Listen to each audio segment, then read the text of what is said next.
Magandang umaga sa ating lahat. Good morning. Praise the Lord. And by the way mga kapatid, this Sunday ay i-pursue natin yung ating membership class. Sa mga nagpalista doon sa mga pangalan nila sa Book of Life, ay mayroon tayong discussion mamaya sa ating membership class, no? For this day. At huwag ninyong kalimutan to join us sa ating membership class kasi marami tayong mga bagay na dapat pag-uusapan din. And sa lahat ng nanais na magpamembro sa Living Word Gospel Church ay ininyahan ko kayo na mananatili mamayang after sa ating simba, no? At kasi sila lang yung maliligtas. No, so praise God. Joke lang yun, ha? Baka totohanin ninyo ba? Sige, so do not forget din mga kapatid sa pag-join sa ating discipleship group sa bawat Sunday 2 p.m. no? Sa mga babae, meron na sila ngayong another book mga kapatid na pinag-aralan at maganda ito na mag-join kayo, ladies and women, para mas matuto tayo sa salita ng ating Panginoon Diyos. We need to master God's Word. Amen po ba? And also, sa mga lalaki, huwag ninyong kalimutan mamaya na mag-aral din tayo sa salita ng ating Panginoon Diyos after sa ating worship service. 2 p.m. na po tayo mamaya mga kapatid. So please join us sa D-Group and also sa doctrinal class.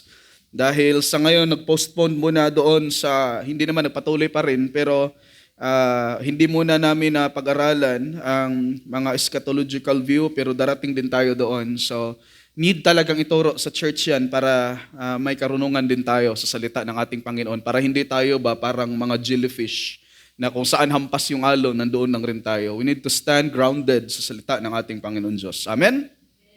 Alright, so inyanyahan ko kayo na tayo ay muling tumayo at buksan ninyo ang inyong mga Biblia sa Matthew chapter 9 verses 1 to 8. Ngayon ay nandito na tayo sa Matthew chapter 9 at salamat sa biyaya ng ating buhay na Panginoon Diyos. Amen po ba? Alright, so Matthew 9, verses 1 to 8, babasahin ko ito sa New American Standard Bible. Sabi dito sa salita ng ating Panginoon Diyos, getting into a boat, Jesus crossed over the sea and came to his own city, and they brought to him a paralytic lying on a bed. Seeing their faith, Jesus said to the paralytic, "Take courage, son, your sins are forgiven." And some of the scribes said to themselves, "This fellow blasphemes."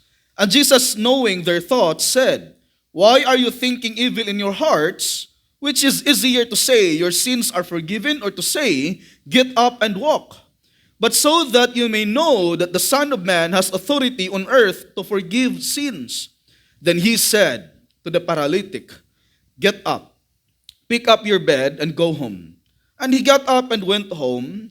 But when the crowd saw this, they were awestruck and glorified God who had given such authority to men. Mananalangin tayo.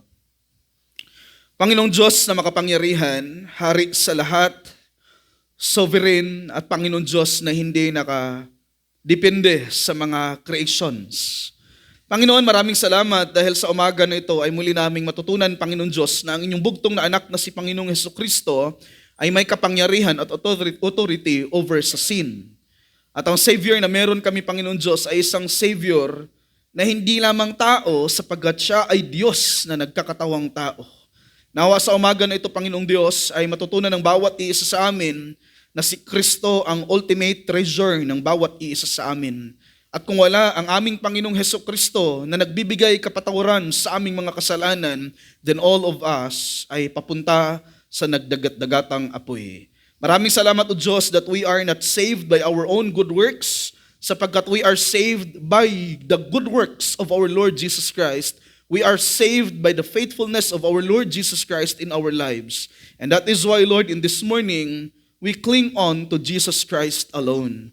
Maraming salamat sa umaga na ito, O Diyos, at higit sa lahat, maraming salamat dahil tinatanggap ninyo ang bawat isa sa amin na sumasampalataya sa inyong bugtong na anak na si Panginoong Hesukristo. Lahat ng papuri, O Diyos, at pasasalamat ay sa inyo lamang sa pangalan ni Jesus. Lahat ay magsabi ng Amen and Amen at maupo ang bawat isa sa atin. Now, ang titulo sa ating pag-aaralan ngayon mga kapatid is that Jesus' power over sin. Alright? Now, sa nakaraang chapter, which is in Matthew chapter 8, verses 1 to 34, ay nakikita po natin mga kapatid ang kapangyarihan at authority ni Jesus Christ over sa defilement, over sa distance, disease, disaster, and demons. However, in this particular passage, we see here that Matthew somehow ups the tempo, and we find that he brings it a notch higher to prove once again the credentials of our Lord Jesus Christ. Ang ginagawa ni Matthew dito ay isinusulat niya na si Jesucristo ay powerful over sa sala at may authority na magpapatawad ng kasalanan sa pamamagitan ng kanyang pagpapagaling sa taong paralitiko. Now, do not forget this theological truth that the authority of Jesus to forgive sin is one of the most important characteristics of the Messiah for the complete redemption of His people. This is because if Jesus had power over everything and yet could not forgive, we would all be damned to hell. Sabi pa nga ni Chad Bird, mga kapatid, in Christian theology, forgiving sin is not just a characteristic of the Messiah.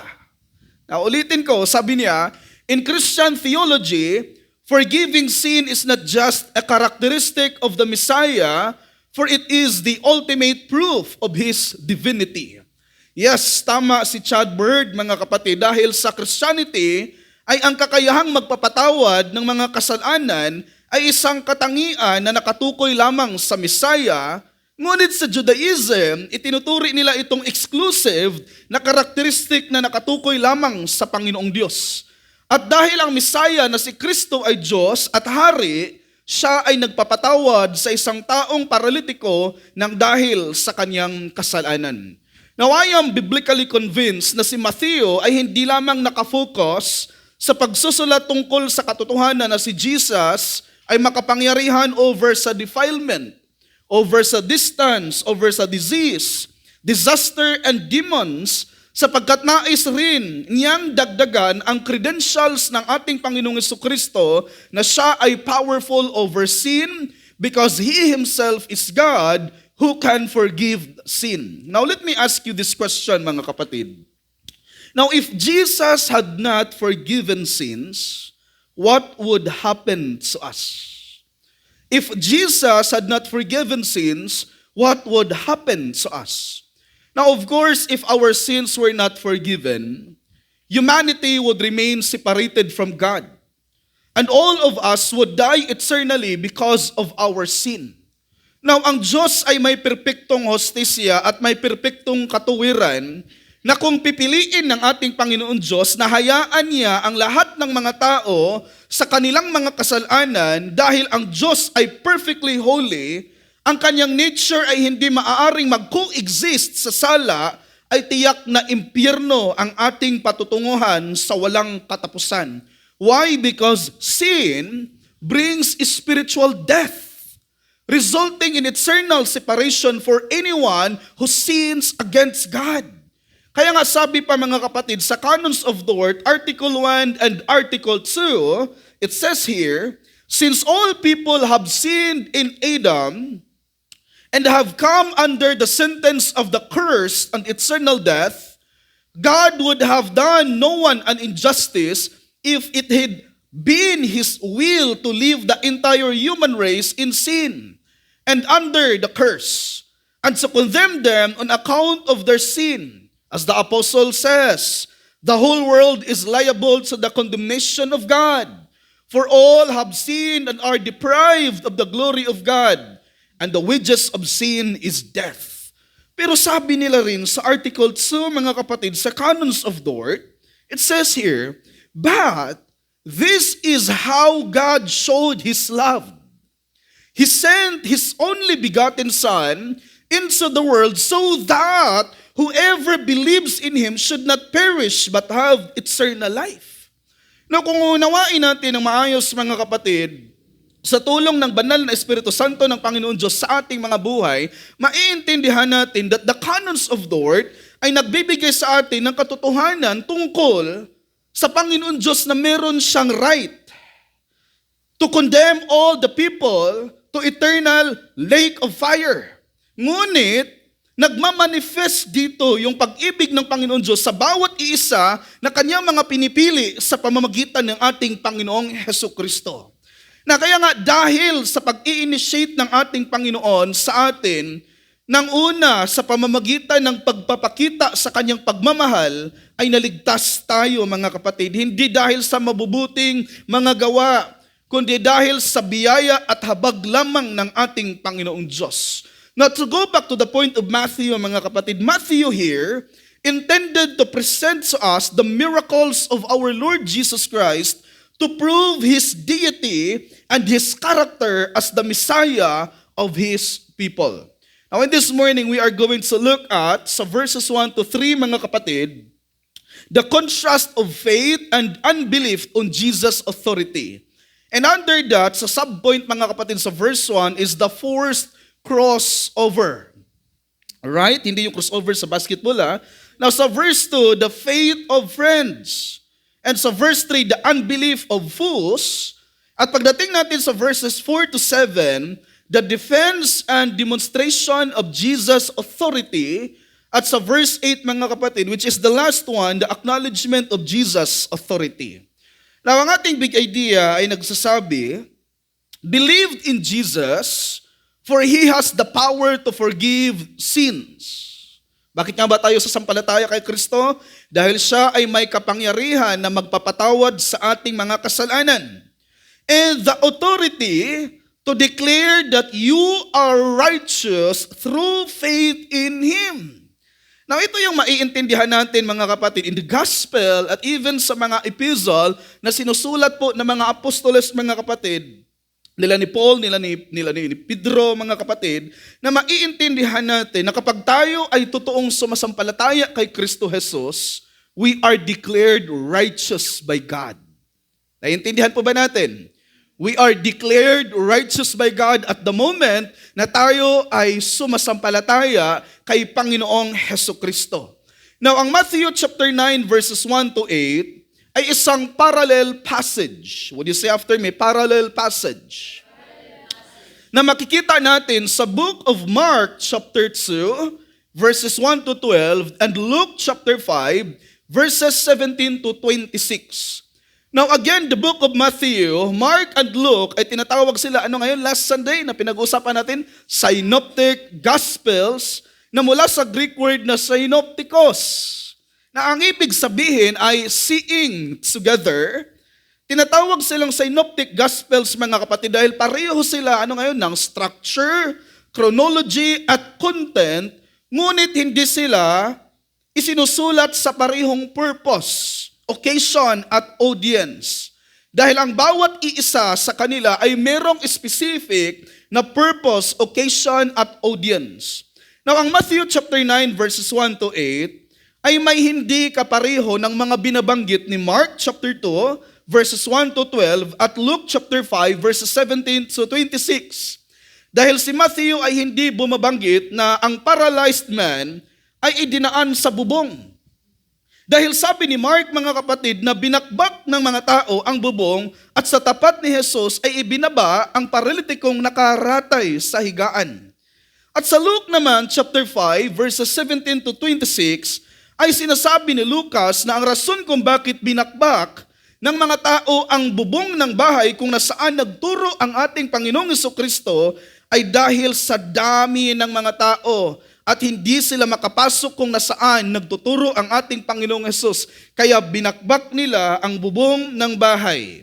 Sa makatuwid, si Matthew ay hindi binabanggit ang tinatawag nating geographical setup and the roof lowering details. Ngunit si Mark naman mga kapatid at si Luke ay nagbabanggit tungkol sa geographic setup at roof lowering.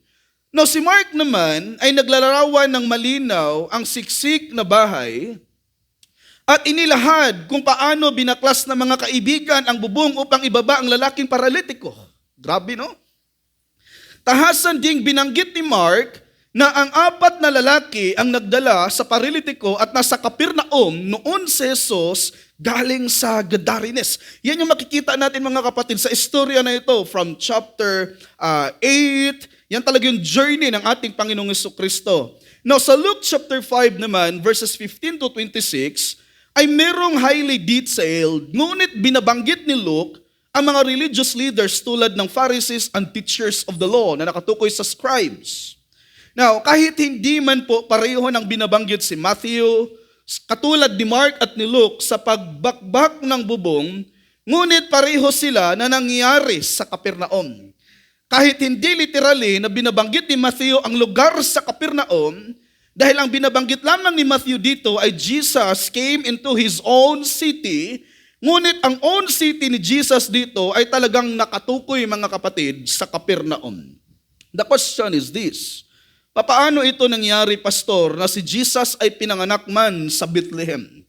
Now, yes, si Jesus ay pinanganak sa Bethlehem at lumaki sa Nazareth, ngunit naging adopted hometown ni Jesus ang Capernaum, kung saan siya ay mas madalas na naruroon.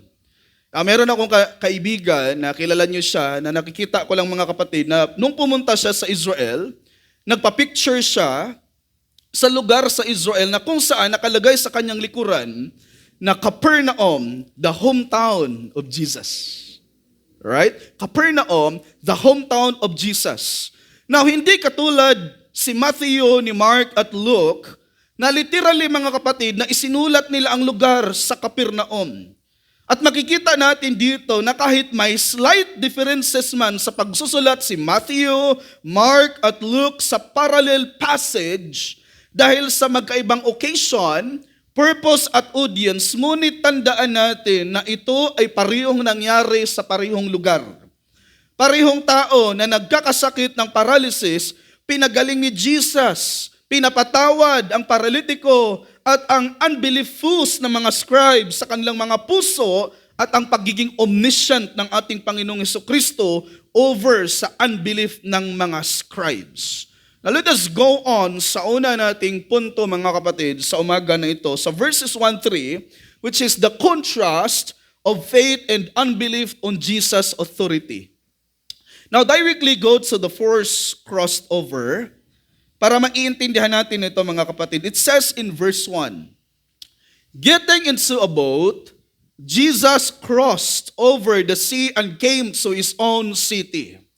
Now, ang pagtawid ni Jesus from the place of Gadarenes, o kaya Gerasene, ay isang force. Bakit nga ba nagiging force yun, pastor? Dahil pinakaisapan siya ng mga tao sa Gadarenes na umalis sa kanilang region. Bakit nga ba? Dahil sa pinsala na ginagawa ng mga demonyo sa paglipat nila mula sa dalawang tao papunta doon sa mga baboy. Sa pamamagitan ng pagpapahintulot ng ating Panginoong Jesucristo sa kanila, upang ang dalawang tao na sinasapian na intentionally pinupuntahan ng ating Panginoong Jesucristo sa Gadarenes ay magkakaroon sila ng deliverance. Kaya sa chapter na ito ay sinasabi ni Matthew sa verse 1 na getting into a boat.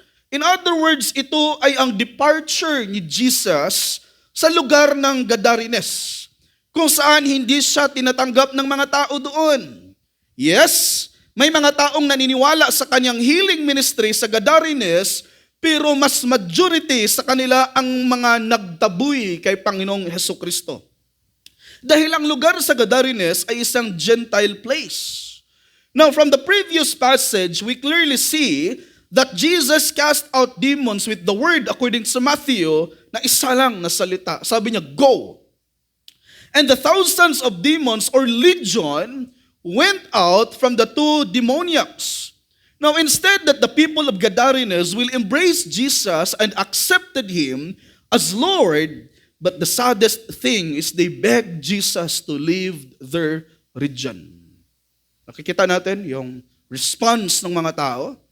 Imbis na matutuwa sila na yung kinatatakutan nilang violente, lalo na yung isa talaga, mga kapatid, na sumasalubong kay Panginoong Jesucristo, ay pinapalaya ng ating Panginoong Jesucristo sa pagiging wild, sa pagiging mapanakit. At imagine ka yung libingan kung saan nakatira yung dalawang tao na yun, wala nang dumadaan doon because they were so violent, mga kapatid.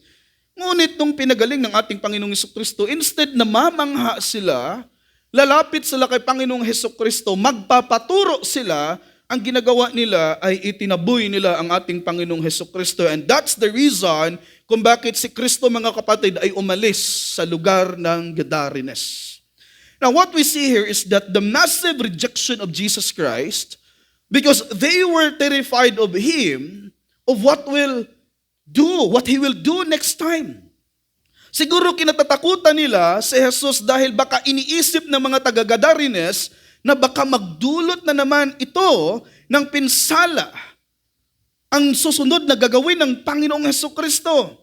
Kaya tulad ng herds of swine, mga kapatid, noong nakarang linggo, binabanggit ko sa inyo na ito yung nag-iisang nagkakaroon, mga kapatid, ng epekto doon sa nature. Bakit yan ba kasi yung mga baboy na mamatay sila doon, nalulunod sila? Makikita natin sa talatang ito na hindi ipinagpumilit ng ating Panginoong Hesus ang kanyang sarili. Ulitin ko, mga kapatid. Hindi po pinipilit ng ating Panginoong Hesukristo yung kanyang sarili. Sa mga taong hindi kabilang sa mga pinili ng Panginoon from eternity past. At dyan natin makikita that Jesus was what? Was very intentional. Bakit nga ba intentional ang ating Panginoong Hesukristo? Remember this, dahil si Jesus ay bumaba hindi para iligtas ang mga kambing. Am I clear? Si Jesus ay bumaba hindi para iligtas ang mga kambing o kaya'y gawing tupa ang mga kambing. But He came to save and redeem God's lost sheep. Yan yung katotohanan, mga kapatid. Now, geographically, makikita natin na si Jesus ay mula pa sa shore of Galilee to the shore of Gadarenes and to the shore of Capernaum. Sa bawat lakad ng ating Panginoong Hesus ay walang iisa doon na nasasayang dahil ang ating Panginoong Hesus ay very intentional during His 3 years of life in the ministry. Remember that? 3 years of life in the ministry. Intentional ang pagpunta ni Jesus from the shore of Galilee to the shore of Gadarenes. At ano pang nangyari habang patawid sila? Nakakaranas pa sila ng biglang unos na maaring ikakalunod ng kanilang sinasakyang mga bangka. For the sake, imagine ka, for the sake of the 2 demoniacs. And after the completion of Jesus' mission in the land of Gadarenes, He intentionally left the region and went to His place, what we call Capernaum. So sa talatang ito ay makikita natin na si Jesus ay literally and physically sumakay ng bangka papunta ng Capernaum. Now kung basahin natin ang book of Mark at Luke, ay habang papunta si Jesus at ang kanyang mga disciples sa Gadarenes, mga kapatid, ay hindi lamang po yun iisang bangka. Are you with me? Ang kasama nila at that time na tumawid ng Sea of Galilee to deliver the 2 demoniacs, but they were many. So I assume that His disciples went with Jesus back and crossed the region of Galilee at maaring nababalitaan ng mga taong nasa Capernaum na si Jesus ay naroroon. Kaya makikita natin dito na napakaraming mga tao kaya hindi makakapasok ang paralitiko sa bahay kung nasaan ang ating Panginoong Hesukristo at nagtuturo dahil sa dami ng mga tao, and that's the reason kung bakit binaklas ng mga kaibigan ng mga paralitiko ang bubong ng bahay kung saan naruroon si Jesus upang magturo. Now by the way, mga kapatid, gusto ko lang ring linawin ito. Ito yung sa mga panahon na sumama pa ang karamihan sa kanila kay Jesus. Dahil alam natin na hindi pa dito nagtatapos ang discipleship training ng ating Panginoong Hesukristo sa kanyang mga disciples at sa gustong sumama sa kanya. Now going back to the passage, we see here that the people of Gadarenes ay tinataboy nila ang maling tao. Instead of being grateful to Jesus, but they were so materialistic at mas priority nila ang mga ari-arian kaysa kay Jesus Christ, who is their ultimate treasure sana. But again, Jesus did not force Himself to them. He just left them peacefully and fulfilled God's plan to the other side of the shore. Ulitin ko, mga kapatid, at dahil sa rejection na ito, ay ito yung dahilan kung bakit si Jesus ay tumawid mula sa Gadarenes papunta sa Capernaum na tinatawag nating headquarter ng ating Panginoong Hesukristo. And what happens here is that we see here in verse 2 ng ibang senaryo. Alright? Sa verse 2, ibang senaryo na naman ang makikita natin, which is the faith of friends. It says in verse 2, and they brought to him, sino tong they dito? Nakatukoy ito sa kaibigan ng paralitiko. And they brought to him a paralytic lying on a bed. Seeing their faith, Jesus said to the paralytic, take courage, son, your sins are forgiven. Take note that your sins are forgiven. Ito yung sa panahon na si Jesus at ang kanyang mga disciples ay nakakarating na saan? Sa Capernaum. The word lying here is in the Greek perfect tense, which means that this man in this condition, talagang for a long time na ganito na siya. Talagang paralyzed na siya, mga kapatid, sa mahabang panahon. Sa ibang salita ay talagang sa matagal ng panahon na nakahiga ang paralytic man na ito, but the good thing is that his friends brought him to Jesus. Ano yun? Ang maganda dito, dinala siya ng kanyang mga kaibigan kay Kristo Jesus. Now, another detail that we will see here, in its parallel passage that is found in Mark chapter 2, verses 3 to 4, it says here, and they came, bringing to him a paralytic carried by 4 men, right? Being unable to get to him because of the crowd, they removed the roof above him, and when they had dug an opening, they let down the pallet on which the paralytic was lying. Now, obviously, mga kapatid, when Jesus came to the western shore, there was already a huge crowd that was waiting for him and followed him all the way to a house. Now, what we find here through the cross reference that we just read, that these 4 friends of the paralytic went through great lengths just to be able to help their friend. Nakita natin yun? So Mark saw that the 4 friends of this paralytic man took out the roof and they brought down this paralytic down to where Jesus was. Ang pinakarason sa 4 na mga kaibigan na ito kung bakit nila tinanggal ang bubong ng bahay kung nasaan si Jesucristo ay upang dalhin kay Jesus ang kanilang pasyente, maybe for them, that was the best thing that they had ever done. In reflection to that 4 friends of the paralytic man, is that the best thing that we can do to our friends, if they are really our friends, is to bring them to the very presence of our Lord Jesus Christ. Amen? Sa mga mahilig magdala ng kanilang kaibigan sa Panginoon Diyos, praise be to God. Tunay kayong kaibigan nila. At kung ikaw ay dinadala ka ng inyong kaibigan sa Panginoon Diyos, mapagpala ka. Bakit nga ba, Pastor? Kasi dinadala ka niya sa tama. Dinadala ka niya sa tamang Panginoon. Kasi maraming Panginoon ngayon eh.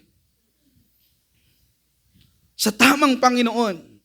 Kung ikaw ay nakakagraduate, birthday mo, tapos nireregaluhan ka ng Biblia, pasalamatan mo ang Panginoon Diyos na hindi 2 kaha ng sigarilyo ang ipinagbibigay sa iyo. Amen? Now, in reflection to that 4 friends of the paralytic man is that the best thing that we can do to our friends is, if they are really our friends, is to bring them to the very presence of our Lord Jesus Christ. Yes, Jesus, of course, is no longer present physically, for He is seated at the right hand of the Father in heaven. So the question is, how do we do this? Well, the best thing that we can bring our friends to Jesus is by witnessing to them. Amen? By sharing the gospel to them. Or maybe at the very least, we could intercede and pray for them. Mga kapatid, tandaan natin ito na ang ating effort sa pag-witness sa kanila ng mabuting balita ay hindi ito masasayang. And I recall George Muller. He was determined that all of his friends who did not know the Lord would come to a saving knowledge of Jesus Christ.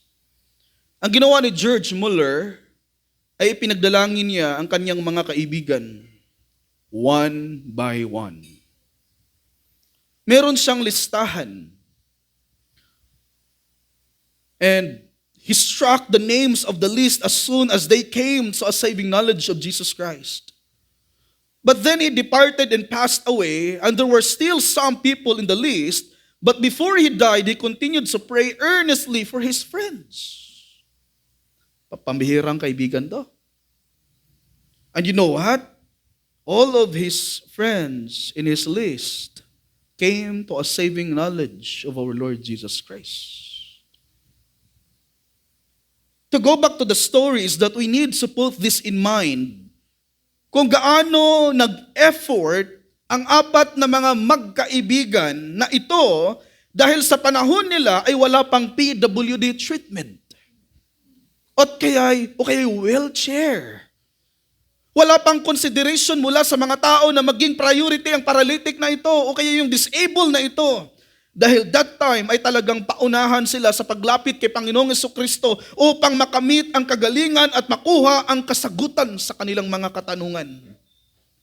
Ang masasabi ko na ang mga apat na kaibigan na ito ng paralytic man ay talagang good friends. Would you say after me, good friends? Dahil sa effort na kanilang ginagawa sa paralytic friend nila. Indeed, there are no better friends in the world than the friends who bring us closer to Jesus Christ.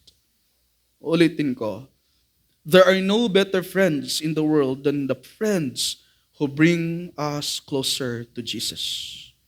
Tulad na sinasabi ni John Piper, great friends are gifts of grace who point us directly to Christ. They sharpen our faith, hold us accountable in love, and point us to the ultimate friend. Who is this ultimate friend? Jesus Christ. The value of a friendship is determined by how much of Christ is seen in a person. Christian friends are a means of seeing Christ and receiving His grace. So let me ask you this question, mga kapatid. Do your friends build up your faith or they tear it down?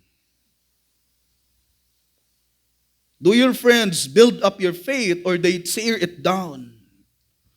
True friends should help you draw closer to Jesus Christ, not hinder your relationship with Him.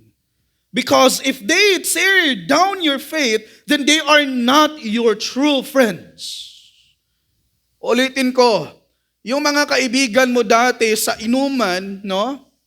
Yung mga kaibigan mo ngayon, mga kapatid, na hindi ka nila inaakay papalapit sa Panginoon Diyos, alam mo kung saan ka nila aakayin? Papunta sa delikado.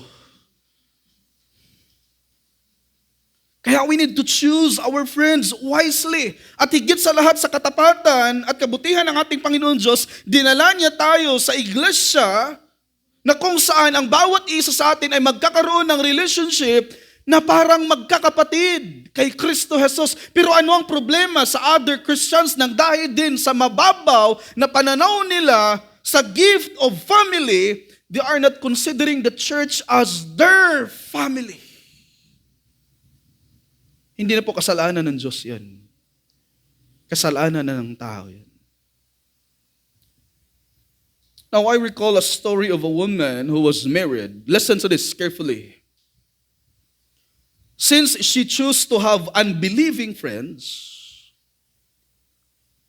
yung mga unbelieving friends niya, ini-introduce niya doon sa isang gwapong lalaki at mayaman. Dahil ang kanyang asawa ay seaman. Right? This is very practically and very common na nangyayari sa ating panahon ngayon.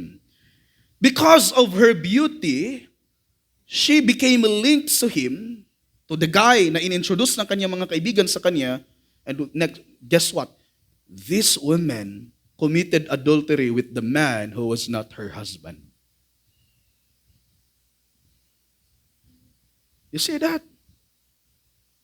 We need to choose friends wisely. Pastor, paano ko sila maakay sa Panginoon Diyos, Pastor? Yeah, share to them the gospel. Yeah, because even Jesus himself, kumakain siya kasama ang mga sinners, ang mga tax collectors. Pero hindi nakikisawsaw ang ating Panginoon Kristo sa kanilang mga ginagawa. Buti na lang sa biyaya at habag ng ating Panginoon Diyos, ang babae na ito ay hindi nagtagal. Kristyano siya eh. Kinukonfess niya yung sin niya sa leader nila sa church. At maya't maya, kinukonfront siya ng pastor at sinabi niya ito sa kanyang asawa. At sa habag at biyaya ng ating Panginoon Diyos, nare-reconcile sila. But that affect their marriage. Right? Huwag kayong maniniwala sa mga taong nagsasabing mga kaibigan ninyo na sinasabi nila, okay lang yan, ikaw ay gagawa ng kasalanan, kahit maliit lang, total wala namang consequences yan. No! That's not true. Amen? Bakit ba? Kasi nga kahit maliit na sala, mga kapatid, because our God is holy God, meron talaga yung mga consequences. Brothers and sisters in the Lord, we need to be careful when we choose our friends because not all of them are genuine friends. Some only befriend you to destroy your life while others hinder your relationship with Jesus. Choose your friends wisely. Surround yourself only with those who truly live for God.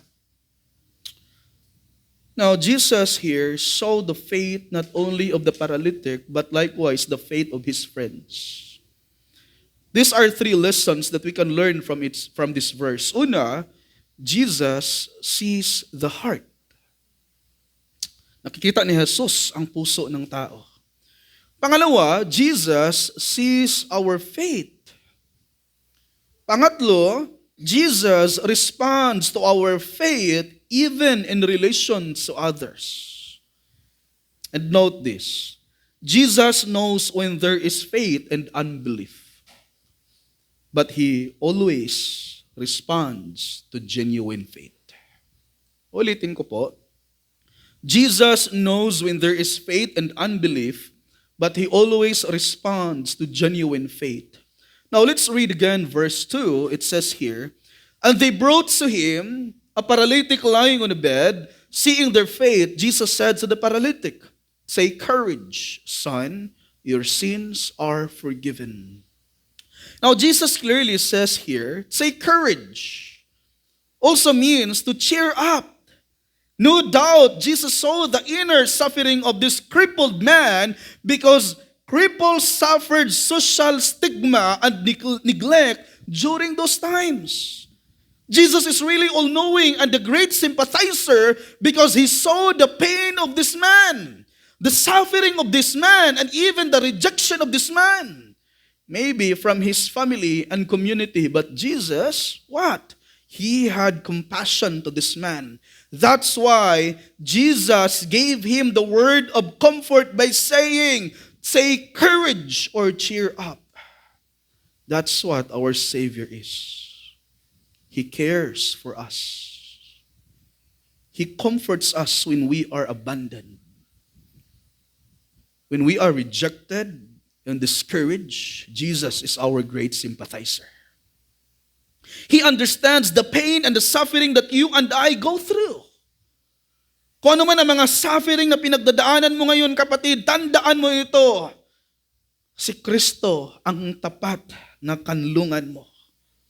Kaya kung ikaw ay dumaan ng kasakitan at pagtitiis ngayon, huwag mo itong kalimutan at gawin mo ito. Magtitiwala ka kay Jesus at huwag kang matakot na lumapit sa Kanya dahil si Kristo ang ating great sympathizer.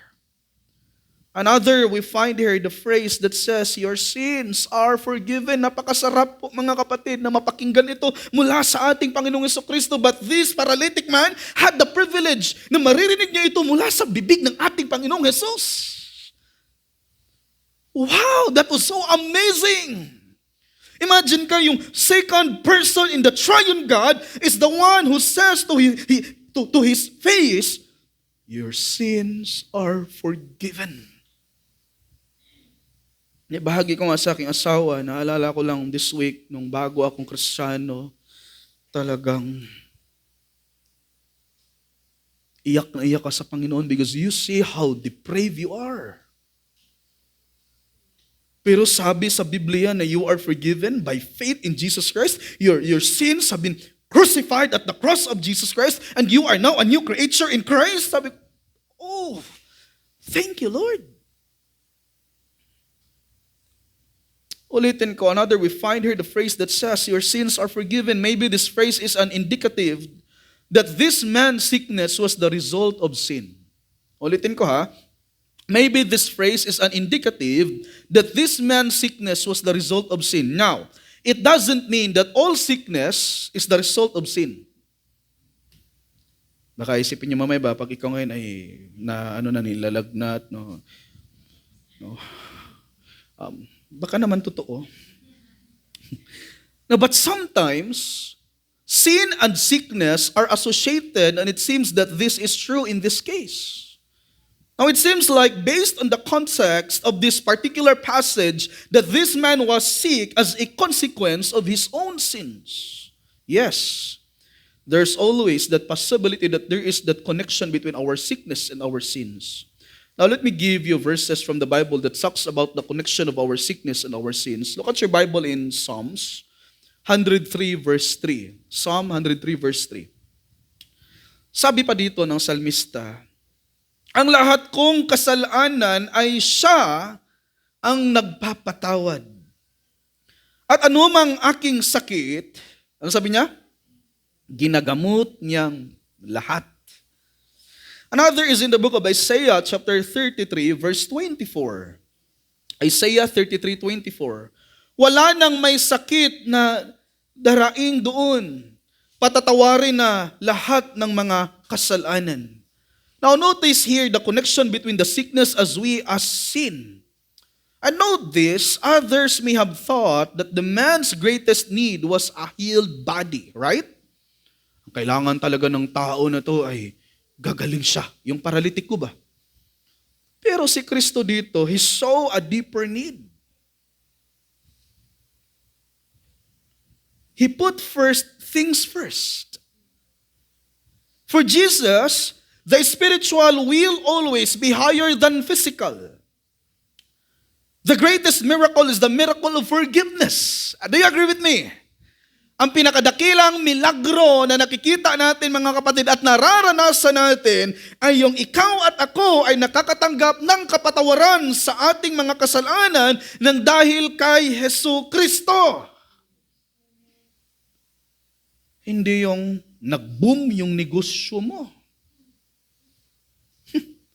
Hindi yung nakahanap ka ng magandang trabaho na maya't maya yung mga kapatiran sa pananampalataya na hindi pa nakahanap ng magandang trabaho, nilalait mo. Mahina kasi yung pananampalataya ninyo. Paano ngayon sa mga paparating na panahon kung ma-crippled ka, hindi ka na makapagtrabaho, di sasabihin ka rin nila, mahina ang pananampalataya mo, tingnan mo, wala ka ng lakas ngayon. Diba? Hindi ganun yun. Again, para kay Kristo, the spiritual will always be higher than physical. The greatest miracle is the miracle of forgiveness. Why? Because by then, our eternal destiny is now secure. We have eternal life in Jesus Christ, my friends. We understand based on the Old Testament that forgiveness is the sole prerogative of God. This makes forgiveness a radical claim by Jesus. Alam niyo ang claim ni Jesus dito? This was equal to God, which is exactly the truth. Jesus is God. Now, imbis na maniniwala silang lahat na si Jesus ay talagang Diyos, ngunit ang mga scribes ay nagsasabi sa kanilang mga sarili na si Jesus ay blasphemes. Let us look at the verse 3, the unbelief of fools. It says here,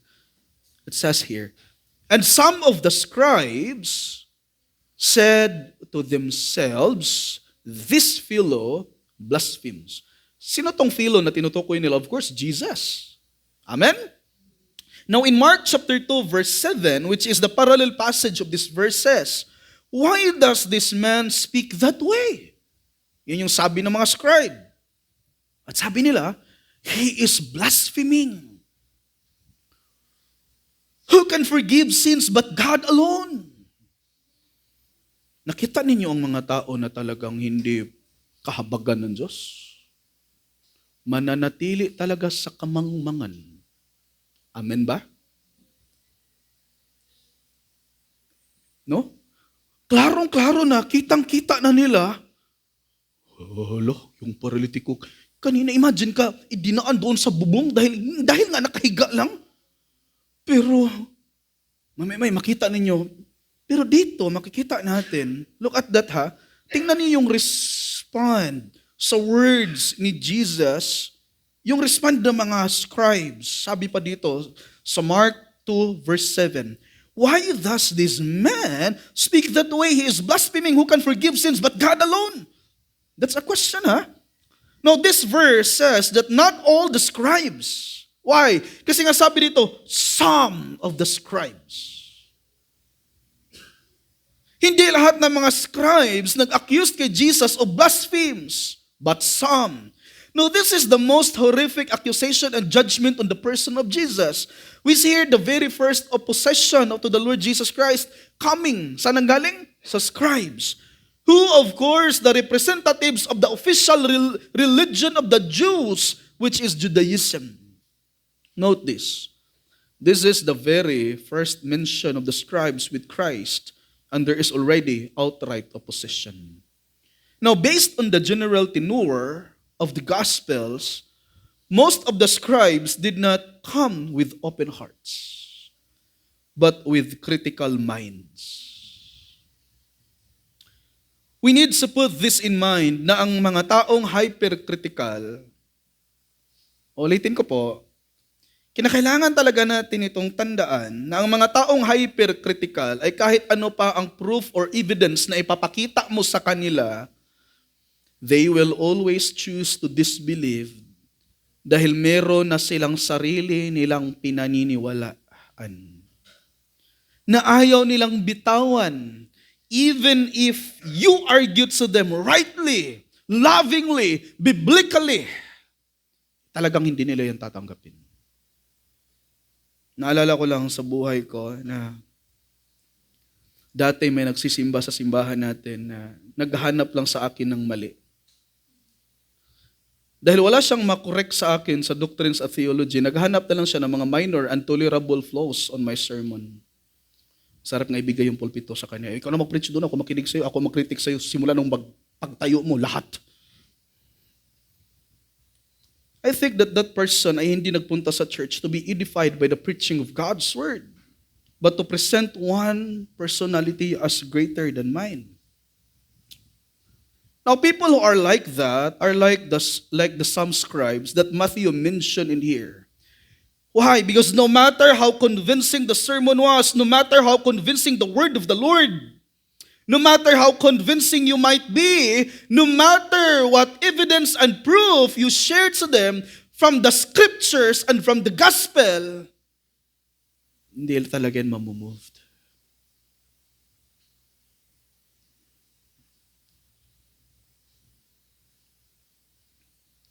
Why? Because they are determined in their unbelief and skepticism.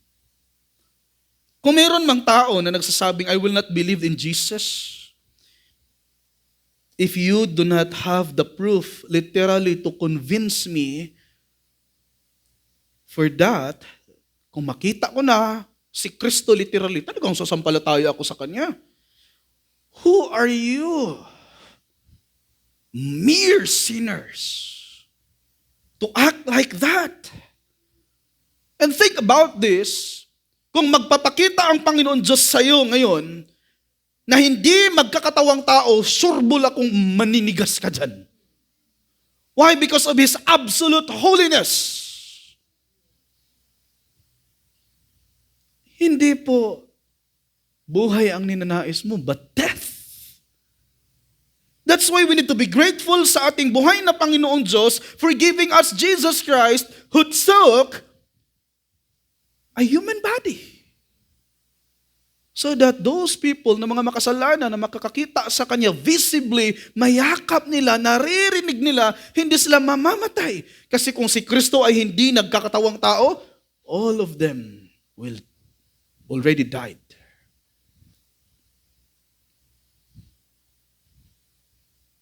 Alam niyo, kung merong mga taong magsasabi na hindi ako maniniwala sa Diyos na meron ka, hindi ko nakikita eh. Diba?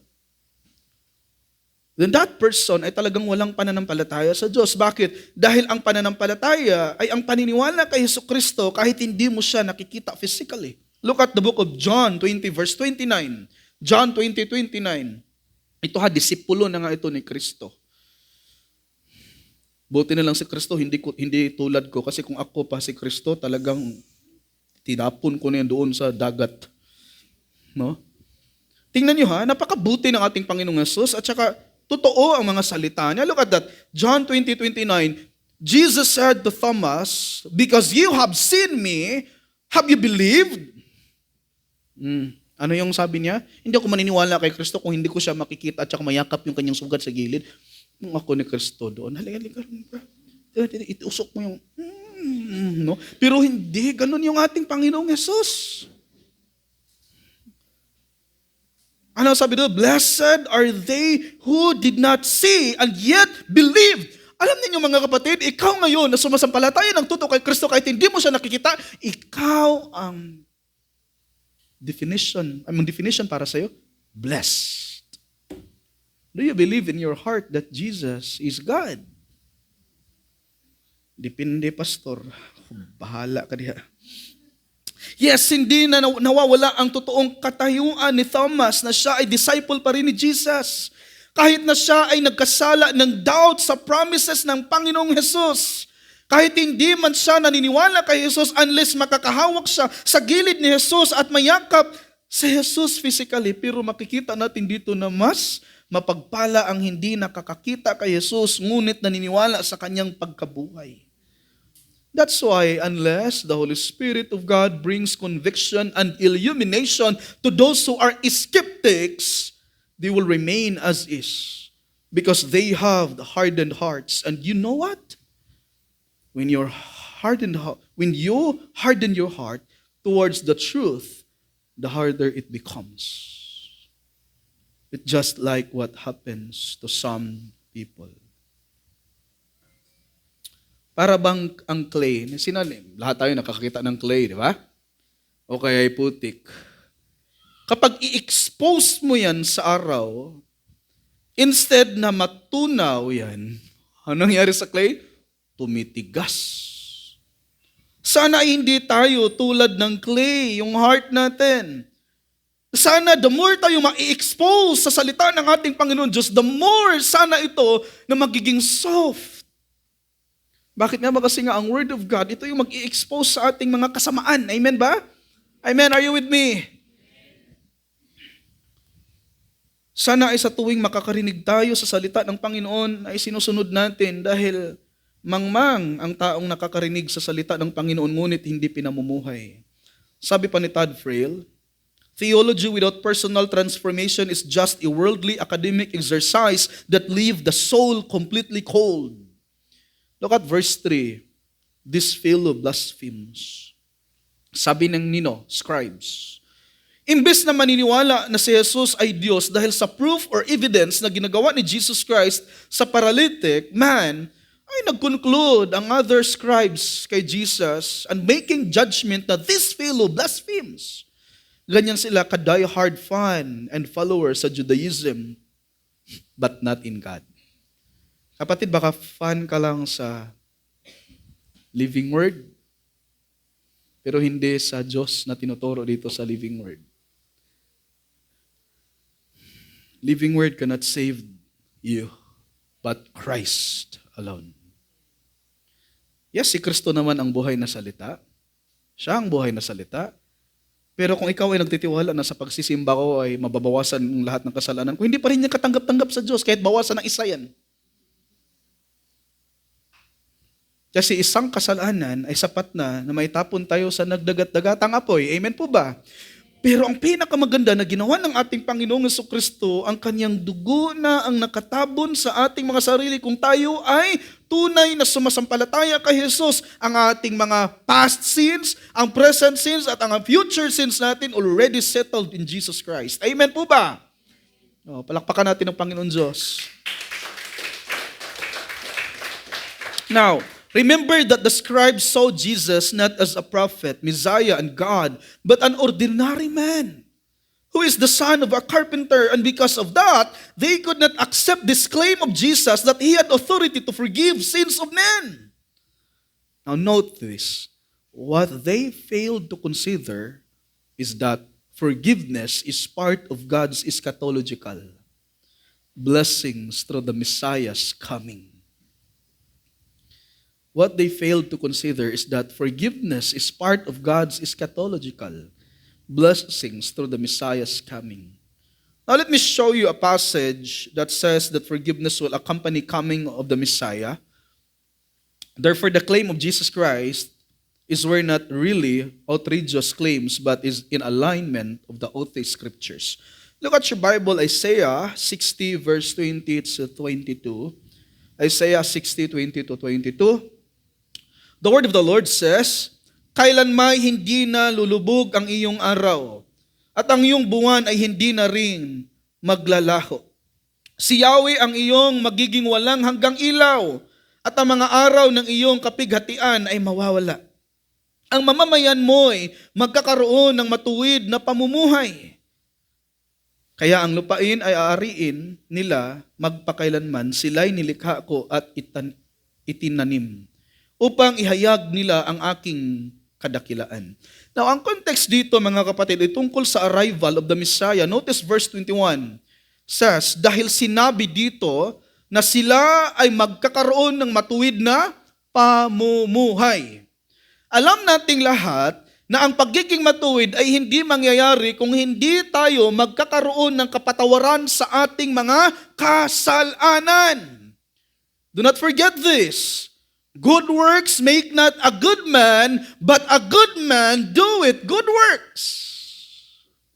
Now, if anyone is righteous because that person believed in Jesus Christ, it is really impossible for that person na mamumuhay at magpapatuloy sa kasalanan. Brothers and sisters in the Lord, apart from being with Jesus, it is really impossible for us to live in righteousness. Because good works make not a good man, but a good man doeth good works. Our duty is to believe in Jesus that He is God incarnate. Because good works will follow when we truly believed in Him. Why? Because good works is not the way to Christ. But Christ is the way to do good works. Amen po ba? Christ is the way to do good works. Now, the first point of our sermon is the contrast of faith and unbelief on Jesus' authority. So verses 1 to 3. Under that is the forced crossover, which is in verse 1. And then the faith of friends in verse 2. And the unbelief of fools in verse 3. The second main point of the sermon is the defense and demonstration of Jesus' authority. The defense and demonstration of Jesus' authority. Verse 4 says, and Jesus, knowing their thoughts, said, why are you thinking evil in your hearts? Ang tanong dito, may nagkwento ba kay Jesus na ito yung sabi ng mga scribes? Wala. Walang sip-sip doon. No? Now, ang talatang ito ay ipinapakita ni Matthew sa kanyang mga readers na si Jesus ay nakakakita sa kaisipan ng tao. Dahil ibinunyag ni Jesus ang kanilang mapanghusgang kaisipan laban sa kanya. Pinapatunayan ni Jesus dito na siya ay may authority na magpatawad ng mga kasalanan sa pamamagitan ng pagpapagaling ng taong paralitiko. Alam niyo ba that in biblical times, ang pagsusuri sa puso ng isang tao at paghayag sa mga nakatagong kaisipan ng isang tao ay itinuturing na karapatang tanging sa Diyos lamang nauukol. In other words, Jesus was fully aware of their thoughts. Amen ba? Let me say it again. Jesus was fully aware of their thoughts. In reality, ano tayo? We are an open book to God. You cannot hide from God.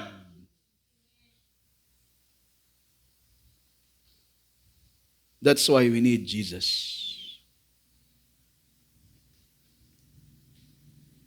In other words, Jesus saw others' faith, at sa iba naman, He saw their evil thinking. There are always be two kinds of responses to Jesus Christ, and that's are to accept Him or to reject Him. Therefore, do not expect to win everybody to Jesus. Ulitin ko ha, huwag tayong mag-expect na lahat ng tao na binabahagian natin sa salita ng Panginoon Diyos ay susunod kay Kristo. Dahil yung iba susunod lang kung komportable sila. We need to think realistically that not everybody who will hear the message of the gospel will believe because others will remain in their unbelief. Sa pamamagitan ng pagtukoy sa kanilang lihim na pagpuna, aktual na ipinapakita ni Jesus ang kanyang pagka-Diyos. Paano? Yung kanyang pagiging omniscient. Yung kanyang pagiging all-knowing. Imagine ka sinabi lang ng mga scribes sa kanilang mga sarili, this man blasphemes. Pero si Jesus ay talagang alam niya exactly kung ano yung nasa puso ng mga skriba. Ngunit kahit anong mga himala pa ang ginagawa ni Jesus at that time upang patunayan sa kanila ang kanyang pagka-Diyos, ay patuloy pa rin sa pagtakwil ang mga scribes at Pharisees kay Jesus. Kahit sapat na ang mga evidences at proofs sa mga himala na ginagawa ni Jesus na nakatukoy sa kanyang pagka-Diyos, ang judgment nila sa pag-offer ni Jesus ng forgiveness sa taong paralitiko ay isang patunay na hindi sila naniniwala na si Jesus ay Diyos dahil para sa kanila, ang tanging makapagpatawad lamang sa kasalanan ng mga tao ay ang Diyos. They already saw Jesus' proofs and evidences about His deity but they choose to accuse Him. Kung tatanungin ninyo ako, bakit ganito, pastor? Nakita ninyo? Bakit ganun, pastor? Bakit? Literally na, diba? Mapapakamot ka sa ulo eh. Bakit ganun, pastor? Nakita na nila, literally, pastor, yung mga kamangha-mangha ginagawa ng ating Panginoong Jesucristo. And yet, bakit hindi sila sumasampalataya kay Kristo? Alam niyo, a very simple answer to that is found in John 10:24-31.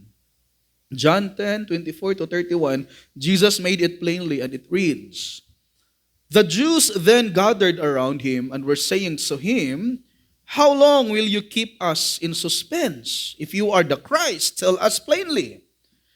Nakita ninyo? Gusto lang nila, sabihin daw ni Kristo plainly. Ayaw nila sa mga himala. Ayaw nila sa mga salita ni Kristo. Jesus answered them, I told you and you do not believe. The works that I do in my Father's name, this testify of me. But you do not believe because you are not of my sheep. My sheep hear my voice and I know them and they follow me and I give eternal life to them and they will never perish and no one will snatch them out of my hand.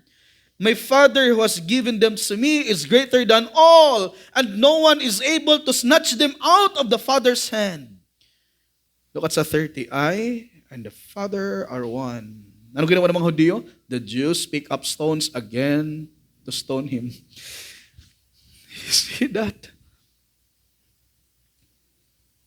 Naalala ko lang ba na para bang mga taong unbeliever na kung ipoproclaim mo yung salita ng Panginoon Diyos, kahit ang intention mo is for them to know who Jesus is, imbis na tanggapin ka, pinalayas ka. The reason of their rejection is because they were not part of God's divine election. Are we clear to that, brothers and sisters? Ano yun? The reason of their rejection is because they were not part of God's divine election. Ang problema ay hindi yung kulang sa evidence at mga pruweba. Sapagkat Diyos ni Jesus, but their unbelief is the result of their what? Being not part of God's election. So, sabi ni Jesus, He argued, right? Look at sa verse 5. Which is easier to say, your sins are forgiven, or to say, get up and walk? Ulitin ko ha. Which is easier to say, your sins are forgiven, or to say, get up and walk? Sa talatang ito ay tinatanong ni Jesus ang ibang mga scribes kung alin ang mga madaling sabihin o banggitin sa dalawa, sapagkat siya ay may point out sa evidence ng divine power. Kaya, pinapatunayan ni Jesus sa pamamagitan ng rhetorical na tanong na ito ang kanyang banal na otoridad. Bagamat, sino man ay maaaring gumawa ng mga di nakikitang espiritual na pag-angkin, tanging ang kapangyarihan lamang ng Diyos ang agad na makapagpagaling ng mga nakikitang pisikal na karamdaman. In other words, Jesus was arguing from the point of greater to lesser in the sense of clear physical evidence.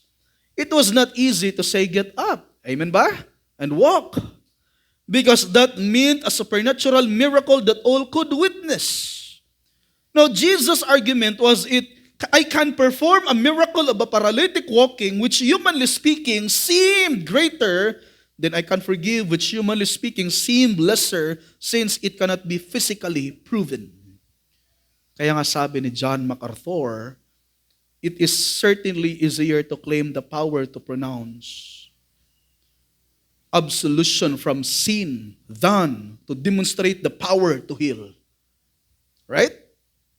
Christ actually proved His power to forgive by instantly healing the man of his paralysis. If He could do the apparently harder, He could also do what seemed easier. The actual forgiving of the sins was in reality the more difficult task, however, because it ultimately required Him to sacrifice His life. So ibig sabihin, dahil gumaling ang taong paralitiko na ito, therefore, Jesus is God, and that healing first ay nahili siya spiritually, then later on, physically. Wow, amazing. Look at some verse 6 to 7. But so that, sabi ni Jesus, but so that you may know that the Son of Man has authority on earth to forgive sins. Tingnan niyo to ha, sabi niya, then He said to the paralytic, get up, pick up your bed, and go home. At ano sabi ni Matthew sa verse 7? Ang narrator na itong nagsabi ha, and he got up and went home. This was significant in the sense that in that culture, disease was generally traced to sin. And if there was really sin in the person, the connection of healing and forgiveness would be what? Direct. The word pick up here is an aorist imperative, which means that Jesus was commanding this man to do so immediately. It means that this miracle happened instantly. And Jesus proved through physical evidence that He too has the authority to forgive sins here on earth. And the word authority is in the Greek present tense, which means that this was a continuing authority, not one-time thing.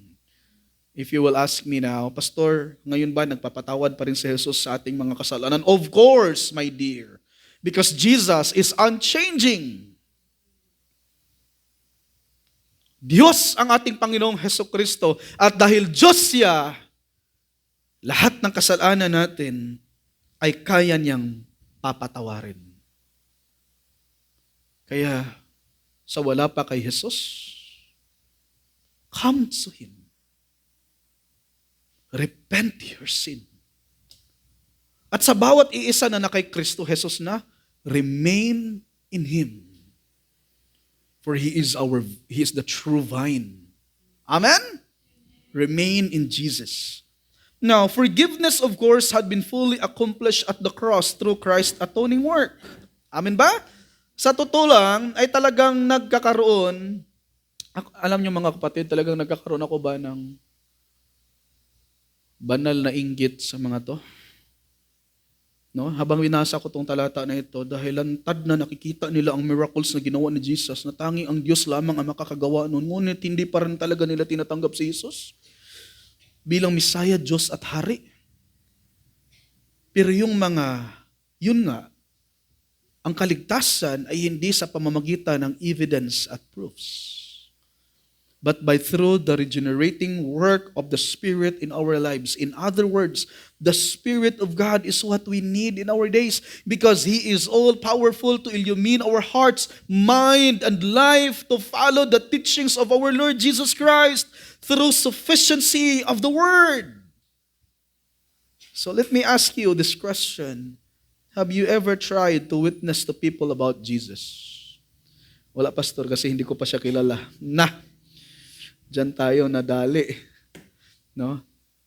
Nagbahagi ka, excited ka ba kasi bago kang Kristiyano, natuto ka na sa total depravity. Kinakalimutan mo na mayroong preservation of the saints. Nung humaba na yung kwentuhan, ikaw na yung sumuko. Tama ka pala, pay. Lagot.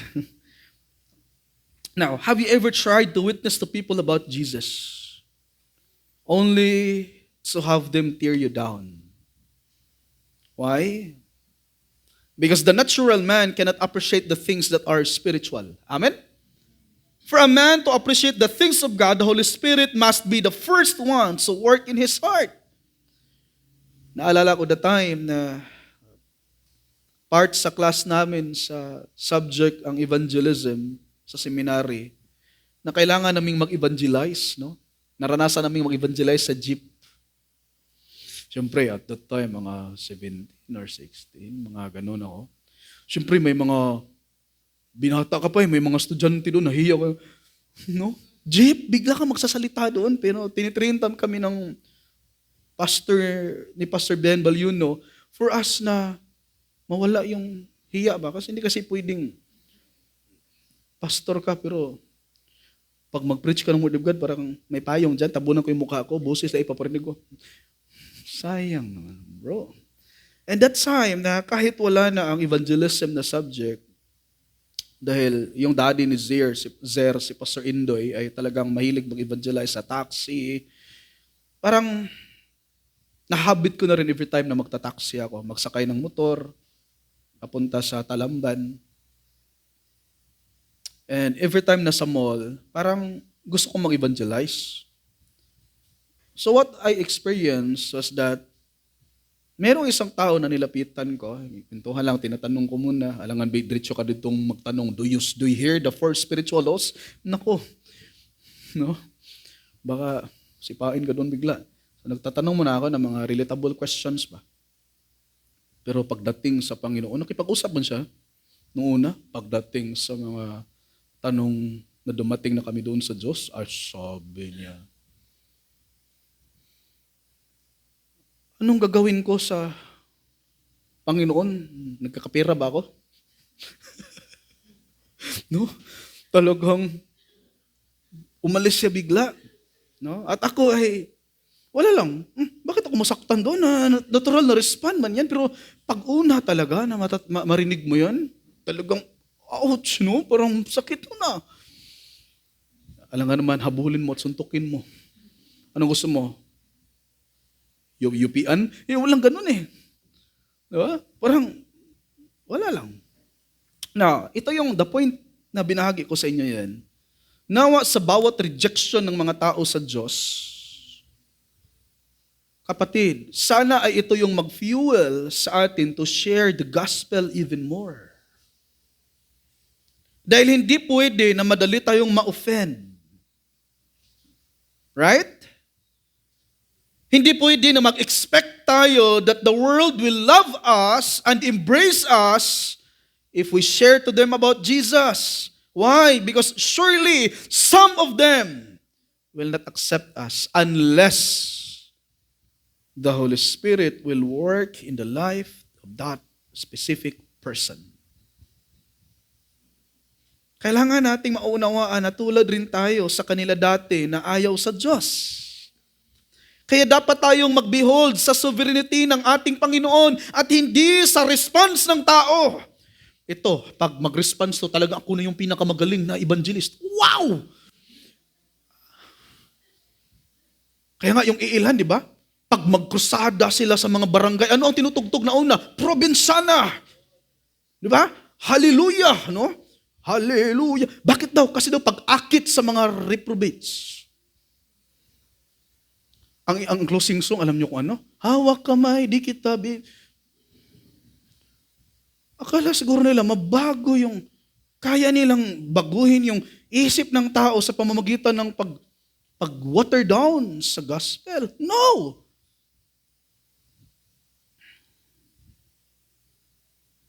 Are you with me?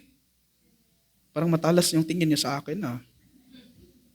Dapat, pastor, magtitiwala tayo sa Holy Spirit at hindi tayo dapat magtitiwala sa ating mga sarili. At huwag mong tingnan yung response ng tao. Manalig tayo sa pagiging soberano ng ating Panginoon. Amen ba, mga kapatid? Kaya keep on sharing the gospel. So the first point of our sermon is the contrast of faith and unbelief on Jesus' authority, which is in verses 1 to 3. Under that is in the first crossover, verse 1, the faith of friends and the unbelief of foes. At pangalawa, the second main point, which is of the sermon, is the defense and demonstration of Jesus' authority. And finally, the acknowledgement of Jesus' authority, which is in verse 8. Ulitin ko, the acknowledgement of Jesus' authority. Sabi sa verse 8, mga kapatid, but when the crowd saw this, they were awestruck and glorified God, who had given such authority to men. Now, the word awestruck here is translated in Tagalog. Paano ito sa Tagalog? Natakot. Sa Tagalog pa, basahin ko mga kapatid, ang verse 8. Nang makita ito ng mga tao, sila'y natakot at nagpuri sa Diyos na nagbibigay ng ganitong kapangyarihan sa mga tao. Now, the word awestruck here means to fear or to feel deep awe and reverence. If you look at the context here, you will see that the crowd was not just awestruck by Jesus' healing, but also by His authority to forgive sins. Jesus stood out as different from other men. Not only was He a miracle worker, He was a forgiver of sins. Notice that ultimately, what caused them to be awestruck was Jesus' authority to forgive. Just like the people here. Now, ang bawat isa sa atin ay nagkakaroon ng banal na takot sa Panginoon na maghahatid sa bawat isa sa atin sa totoong pagsamba kay Kristo Jesus. The words glorified God means to praise Him. Would you say after me, praise Him? Or to acknowledge His power. The expression which had given such power to people was a part of their praise. It expresses no sentiment of the evangelist about the nature of Christ, but is a record of their feelings and their praise. In other words, si Jesus ay may authority to forgive sin. At napakagandang isipin that our Savior, our Messiah, our Jesus Christ is the one who has the authority to forgive sins. Hindi ko alam kung ano ka dati, kapatid. Baka ikaw ay notorious na magnanakaw. Pero kung ikaw ay totoong lumapit sa Panginoon sa pamamagitan ng pananampalataya kay Jesus, ay tiyak akong ikaw ay pinapatawad ni Jesus. Jesus forgives sin. Amen? Remain in Him and follow Him because He has forgiven you. Sa bawat iisa na nandito ngayon, hear me from my lips, kapatid. Jesus has the authority to forgive your sins. So what? Come to Him. Humble yourself for He has the authority to forgive you. Right? Just come to Jesus. Nasa Bible ay merong babae na tinatawag na adulterous woman. And I know that majority of you here ay alam ang storya na ito. And it happens that when the scribes and the Pharisees brought a woman caught in adultery, and having set her in the center of the court, they said to Jesus, "Teacher, this woman has been caught in adultery in the very act." Sabi nila, now in the law of Moses commanded us to stone such women. What then do you say? The reason why the Pharisees and Sadducees were keep on saying this because they were testing Jesus. Do not forget that. They were testing Jesus so that they might have grounds for accusing him. But Jesus stooped down and with his finger wrote on the ground. Jesus responded to them, "He who is without sin among you, let him be the first to throw a stone at her." May kumuha ba ng bato at tinapon sa adulterous woman? Ha? Bakit, pastor? Kasi guilty ang mga scribes at mga Pharisees that they are sinners. Amen? Tulad ng mga iilan ba, no, na tingin nila parang ang banal-banal nila, no? Parang sa kanila, parang successor sila ng Panginoon Diyos dito sa mundo na meron silang authority to forgive sins. Kinakalimutan nila that only God has the authority to forgive sins and Jesus is God. Therefore, He has the authority to forgive sin. Kaya nga yung ilan, akala nila na sa pamamagitan ng pagdadamit nila ng puti, hindi na sila magkasala. Pero delikado ang mga madre na mga magaganda doon sa Nomoninto. The reason why the Pharisees and the Sadducees were keep on saying this, because they were testing Jesus. So that they might have grounds for accusing him. But Jesus stooped down and with his finger wrote on the ground. Jesus responded to them. Ano yun? He who is without sin among you, let him be the first to throw a stone at her. When the people heard it from Jesus, they began to go out one by one, beginning with the older ones, and he was left alone. And the woman, where she was, in the center of the court, straightening up, Jesus said to her, "Woman, where are they? Did no one condemn you?" Anong sagot ng babae? "No one, Lord." And Jesus said, "I do not condemn you either. Go," at ano kasunod? "From now on," sabi ni Jesus, "sin no more." Mga kapatid, kung kay Kristo, truly that Jesus has the power over sin. Amen? So kung ikaw ay totoong na kay Kristo na, ano ka? Ikaw ay may totoong kalayaan because you are forgiven. Kung ikaw ay wala kay Kristo, kahit iisipin mo pa, kahit linlangin mo pa ang sarili mo na malaya ka sa katotohanan yan, wala pong kalayaan sa iyo. Dahil ang totoong nakakaranas sa kalayaan lamang ay wala ng iba yung mga tao na totoong sumasampalataya kay Jesus. Now, when we truly receive Christ's forgiveness, then from now on, let us go and sin no more. Pwede mo bang sabihin ng iyong katabi, go and sin no more. Bakit yung iba dyan hindi bumabangga? So kapatid, repent your sin and believe in Jesus, for He is powerful over sin and He has the authority to forgive sins. Pwede po ba nating basahin yung conclusion natin? 1, 2, read. Repent of your sin and believe in Jesus, for He is powerful over sin and He has the authority to forgive sins. Let us pray. Panginoon, maraming salamat po na kaming lahat, O Diyos, ay forgiven and free. Thank you, Lord, na ang aming tagapagligtas na si Panginoong Hesukristo ay nagwawagi sa kamatayan at kasalanan. Jesus, we owe everything to you, Lord. At ang dahil, Panginoong Hesus, kayo lamang ang tanging kaligtasan. Naway ang bawat iisa sa amin Iisentro namin ang aming mga sarili sa inyo, Panginoong Jesus. Lord, be the center of our lives. Maraming salamat, Panginoon. Worthy ka, Lord, na susundin namin dahil ikaw ang nagpapalaya sa bawat isa sa amin.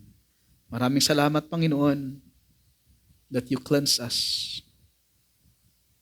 and you declared righteous sa bawat isa sa amin by faith alone in Christ alone. Pagpalain ninyo ang bawat isa sa amin, Panginoon, sa pangalan ni Jesus. Amen.